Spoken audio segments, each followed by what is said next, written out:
जी नाज़रीन, ये आप वीडियो देख रहे हैं दरिया रावी का ये वीडियो है। और दरिया रावी पंजाब के जो दरिया हैं उनमें सबसे छोटा दरिया तस्वुर किया जाता है।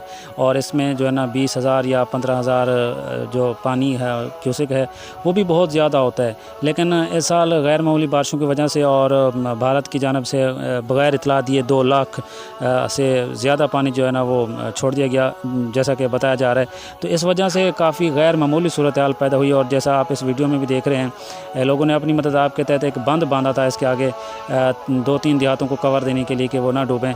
लेकिन अब वो इस बंद को भी तोड़ने के करीब है और इसके पानी इसके ऊपर से जा रहा है। तो ये सूरत हाल बड़ी ख़तरनाक है और गैर मामूली भी है दरिया रावी के लिए। तो ये सूरत हाल नाज़रीन भारत के जानब से जो है ना वो बग़ैर कोई नोटिस दिए जो पानी छोड़ा था उसने।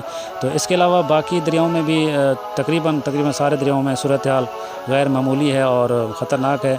तो सिवाय दरिया सतलुज के वो अभी नॉर्मल हालत में चल रहा है, लेकिन अगस्त का महीना बहुत उसके लिए भी ख़तरनाक हो सकता है। तो देखते हैं बाकी क्या होता है।